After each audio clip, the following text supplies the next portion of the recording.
Сәлем баршаға, каналыма қош келдіңіздер. Бүгін грузиндердің ұлттық тағамдарының бірі хачапури дайындаймыз. Бұл хачапуридің ерекшелігі айранға еленеді және ортасына картоп пен сыр қосып жасайтын боламыз. Жұмсақ қамыр илеу үшін бізге 1 стақан айран және 1 шай қасықтай сода, тұз керек болады. Енді електен өткізілген ұнымызды қосып, жақсылап бұл массаны араластырамыз. Видеода көргендей, оның бәрін бірден салмаймыз, оны електен өткізіп, массаға араластырып отырып саламыз. Сол кезде бізде өте жұмсақ қамыр иленетін болады.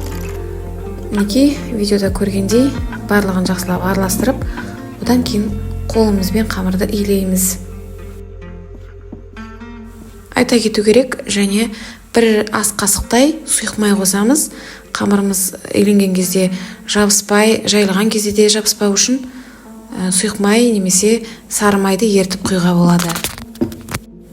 Бетін жауып 15-20 минутқа қойып қоямыз. Одан кейін мінекей картопына кірісеміз. Картопымызды алдын-ала пісіріп қоямыз. 5-6 картоп жетеді. Енді бұл картопты езіп алғаннан кейін оған кішкене сары май қосып жақсылап араластырып аламыз. Енді сырды, қатты сырды теркадан өткіземіз.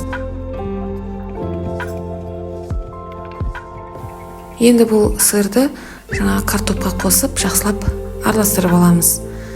Сыр еріп, картопымен әдемі үйлесім табады. Айта кету керек, тұз, бұрыш татымына қарай көкте қоссаңыз болады. Мінекей барлығын өзімізге керекті мөлшерде бірдей қылып 6 бөлікке бөліп алдық. Одан кейін енді қамырына кірісеміз. Қамырында дәл осылай 6 бөлікке бөліп аламыз. Бұны енді қазір қамырды жайып, одан кейін ортасына картопы мен сырын қосып жаятын боламыз. Дайын қамырды кішкене ғана жайып, енді ортасына картопымызды қосамыз да, осылай бетін видеодағыдай жауып шығамыз. Енді ақырын ғана қолмен басамыз алдымен, одан кейін оқтаумен қатты баспай жайып шығамыз. Осы әдіспен жасасаңыз, хачапуриіңіз өте жұмсақ және дәмді болып шығады. Мінекей екі жағында ақырындап отырып оқтаумен жайып алдық. Енді табамыздың астын қосып, кішкене сары май жағып, оны ерткеннен кейін қамырымызды пісіре бастаймыз. Осы аралықта екіншісінде дайындап қойсақ болады. Міне дәл видеодағыдай ақырын ғана қамырды басып, ортасына картопын салып, дәл алдындағыдай етіп жайып шығамыз. Осылай хачапуриді орташа отта екі жағын сәл ғана қызартып пісіріп аламыз. Және сары май жағып отыруды ұмытпаймыз. Бұл ыстық болғаннан кейін сары май жақсы болып еріп, хачапуриді одан әрі жұмсақ әрі дәмді қылады. Мінекей тез дайындалатын тіске басарымыз дайын. Міне соңғысына да сары майды жақтық. Сондай жұмсақ, өте дәмді болып шығады. Сіздер жасап көріңіз.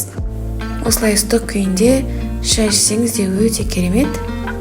Міне дәл осылай ортасына кесіп, бөліктерге бөліп, әдемілеп қоюға болады дастарханға. Каналыма жазылып қойыңыздар, алдағы уақытта да тез дайындалатын пайдалы тағамдарды жасап көрсетемін. Ал енді баламның пікірін білейік. Хачапури дәм бөлек. Қалай болды? Дәм күшті екен. Ыстық па? Жоқ.